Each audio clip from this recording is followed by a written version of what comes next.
Good morning, everybody. Most welcome in this book reading session. In this lesson, we will learn about personal pronouns with the help of book reading process. Let us participate in it.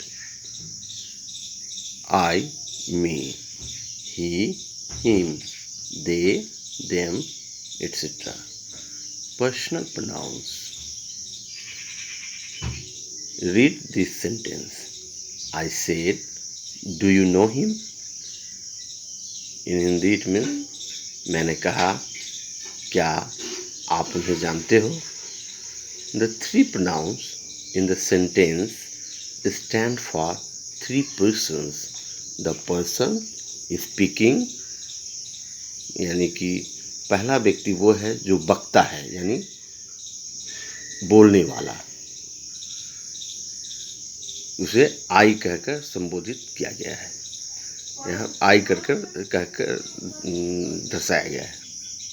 आई के द्वारा हम वक्ता को दर्शाते हैं। Second, the person spoken to you, और जो श्रोता है जिससे बात किया जा रहा है वह यू है, उसे यू कहकर सूचित किया गया है। And the person spoken about him, और जिस व्यक्ति के बारे में बात की जा रही है उसे हिम कहकर दर्शाया गया है। They are called personal pronouns, और इन्हें पर्सनल प्रोनाउंस कहा जाता है। आप समझ गए होंगे। आई, यू, हिम के द्वारा आपको तीन बातें समझाई गई। पहला, आई जो है वक्ता है, दूसरा यू जो है श्रोता है, और हिम जो है उसके बारे में बात की जा रही है। The personal pronouns are divided into three persons. Personal pronoun को तीन पर्सन में बांटा गया है, यानी फर्स्ट पर्सन, सेकेंड पर्सन और third person. The first person, the second person and the third person. The first person refers to the speaker or speakers. तो first person में वक्ता एक भी हो सकता है और अनेक भी हो सकता है, अर्थात आई भी हो सकता है और वी भी हो सकता है, मी भी हो सकता है। The first person refers to the speaker or speakers, that is example I, we, me. The second person refers to the person or people spoken, जिससे आप जो श्रोता है उसे हम यू द्वारा संबोधित करते हैं। The third person refers to the person or thing, people or things spoken about. और थर्ड पर्सन कौन है? थर्ड पर्सन यानी इसको थर्ड पर्सन ही जाने, क्योंकि इंग्लिश हम पढ़ रहे हैं, इसमें ज़्यादा हिंदी की चर्चा करना श्रेष्ठ नहीं है। The third person refers to the person or thing, people or things spoken about. Third person की श्रेणी में वो आते हैं जिसके बारे में हम बात करते हैं, जैसे he, she, him, it, they. The pronouns I, me, he, she, him, her and it are singular number. ये जो प्रोनाउंस हैं ये सिंगुलर नंबर में है। The pronouns we, us, they and them are plural number. You is both singular and plural. You जो है singular और plural दोनों है। The pronouns it is used for a thing और एनिमल, और इट का प्रयोग किया जाता है किस लिए? आप देख सकते हैं ये इसकी पशु के लिए भी और किसी चीज़ के लिए भी इट का प्रयोग किया जाता है। ये बात ध्यान रखने की है। जैसे ऐसे में कभी कभी लिखा रहता है काऊ से संबंधित, the cow is a pet animal, और लास्ट में राइटर लिख देते हैं इट गिव्स अस मिल्क, तो लोग कन्फ्यूजन में आते हैं। ऐसा नहीं, ये एप्लीकेबल है। She gives her milk, that is also correct, but when they use the term it, then it should also be accepted. We use they, them to talk about people or things. हम लोग they और them के बारे में बातें करते हैं, यानी उनके बारे में चर्चा की जाती है, उनके बारे में बात की जाती है. All the other pronouns are used for people. और जो अन्य प्रोनाउंस हैं वो लोगों के बारे में प्रयोग में लाए जाते हैं. We also use he or him and she or her to talk about animals. और क्या होता है, हम लोग we also use he or him, we also use he or him and she or her to talk about animals.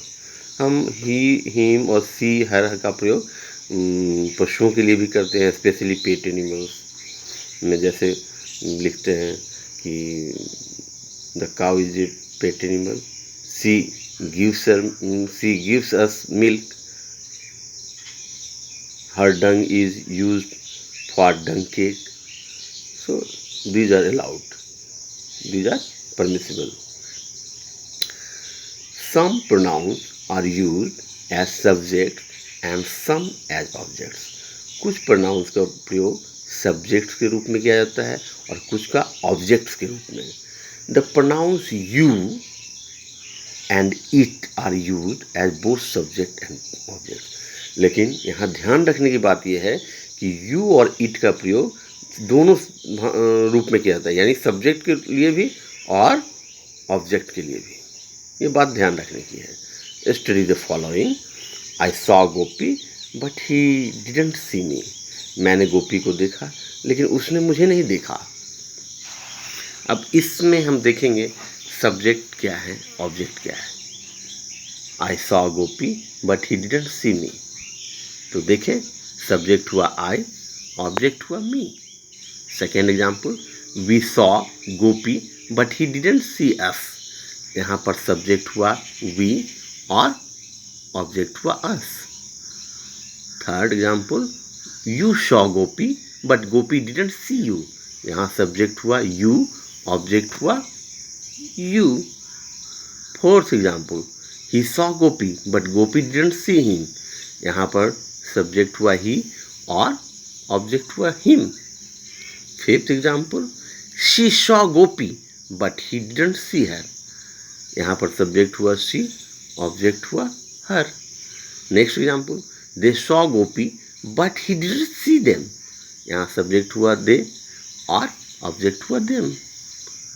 It is cheaper but I don't like it. यहाँ subject हुआ it और object भी हुआ it.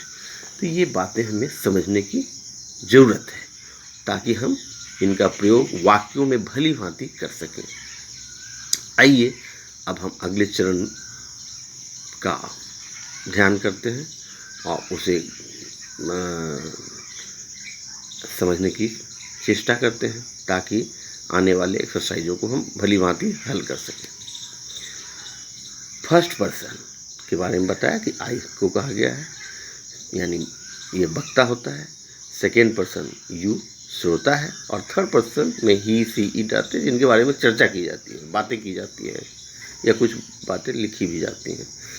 तो हम देखते हैं.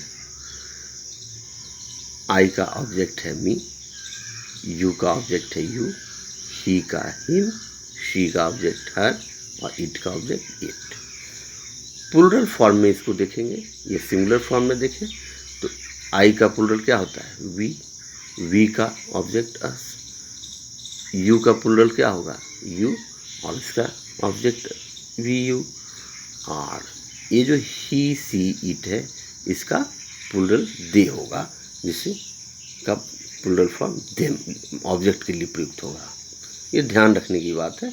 और इन सारी बातों को ध्यान करने के बाद मैंने इसे वीडियो रूप में देना श्रेष्ठ कर समझा है, क्या कि बच्चे लिखने में ज़्यादातर त्रुटि यहीं पे करते हैं. इसलिए मैं पूरे समय को निकाल कर इसे वीडियो के रूप में देने में लगा रहा हूँ। मुझे उम्मीद है कि आप इससे लाभान्वित होंगे, इसे पढ़ेंगे, इसे नोट करेंगे और आने वाले यूनिट टेस्ट में 100% अंक लाकर अपनी दक्षता को साबित करेंगे। Note that object forms are use after prepositions, example से at, to, for, with, about. इसमें क्या ध्यान रखने के लिए है, object forms are use after preposition, preposition के बाद ऑब्जेक्ट का यूज किया गया है। आप गौर करके देखें, जैसे यहाँ पर we saw Gopi but he didn't see us, तो इस एग्जाम्पल में नहीं है, उसको आगे देखते हैं। Are there any letters for me, तो यहाँ पे देखें इसके पहले फॉर आया, preposition. They are going to the cinema, वो लोग सिनेमा जा रहे हैं। Would you like to go with them, यहाँ पे प्रीपोजिशन है। तो इन बातों का भी ध्यान करना है कि ऑब्जेक्ट फॉर्म्स का प्रयोग प्रीपोजिशन के बाद किया जाता है। कौन से प्रीपोजिशन है, at, to, for, with, about. तो ये प्राइमरी लेवल पे इन बातों को जानना जरूरी है। They are going to the cinema, would you like to go with them. इसमें देखा गया है कि ये प्रीपोजिशन है, फिर ऑब्जेक्ट। अब इस कॉन्सेप्ट का क्लैरिफिकेशन हम कुछ एक्सरसाइज की प्रैक्टिस से करते हैं। तो एक रहेगा आपका एक्सरसाइज अभी वर्तमान में क्लास वर्क, और एक रहेगा होमवर्क। आइए, क्लास वर्क जो बनाया गया है उसकी हम परिचर्चा करेंगे और होमवर्क दे दिया जाएगा। Exercise first, fill in the blanks with him, her और them. I don't know that woman, do you know her, तो यहाँ हर होगा, डैश था, यहाँ हर होगा क्योंकि ये बातें औरत से संबंधित है, वुमन से संबंधित है। दूसरा पंक्ति, आई don't no mister Vijay Singh, do you know him, क्योंकि यहाँ पर ये जो बातें हैं ये विजय सिंह से संबंधित हैं और विजय सिंह क्या है, एक मेल मेंबर है। I don't know those pupils, मैं उन छात्राओं को नहीं जानता, उन छात्र छात्राओं को नहीं जानता। डू यू नो देम, तो छात्र छात्रों पुपिल्स के लिए है तो देम होगा। आई don't know that man, do you know him, तो दैट मैन के लिए हिम होगा। इस तरीके से आप इस पर्सनल प्रोनाउंस के यूज को सीखें और अब आपकी दक्षता कितनी है इसकी जांच के लिए आपको आगे क्लास वर्क भी दिए जाएंगे, लेकिन अभी 3 सेंटेंस और प्रैक्टिस कराएंगे। फिर, I don't know the people standing at the gate, do you know him, gate पर खड़ा जो व्यक्ति उसे मैं नहीं जानता, क्या आप उसे जानते हो। तो यहाँ पे gate, people standing at the gate के लिए आया है ये हिम, यहाँ डैश था तो यहाँ हिम लिखना श्रेष्ठकर है और वही होगा ही। 6, I don't know her parents, do you know them, parents के लिए देम आया है। I don't know the girl in the blue skirt, do you know her, यहाँ पर हर होगा। तो इस तरीके से आपने बहुत सारे प्रयोग को देखा। अब इस आधार पे आप एक्सरसाइज 2 करेंगे, यह आपका होमवर्क है। मैं आपकी सुविधा के लिए इसे पढ़ देता हूँ ताकि आप इसे अपनी कॉपी में नोट कर सकें। Fill in the blanks with suitable pronouns. First, what about Suresh, where is dash, sign of interrogation. Second, I am thirsty, get dash, I get dash a glass of water please. Third, I have got the camera dash, I have got the camera semicolon dash is here. Fourth, I can't find the pins, where have you put dash, sign of interrogation. Fifth, they invited dash to the party but we couldn't attend. 6. Where is the newspaper? You were sitting on dash, inverted comma.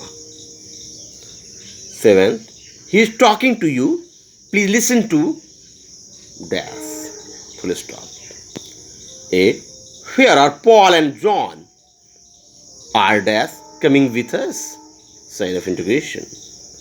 9. My watch has stopped. Can dash tell dash the time, comma, please, sign of interrogation. 10. Saroj doesn't like dogs, dash is afraid of dash, full stop. In this way you have to note it down in your copy and get it checked so that you can participate in next mode of learning properly. I hope it will help you a lot in studying about English grammar with the help of this book reading process. Thanks a lot. Must comment in comment box for needed help. Thank you very much always.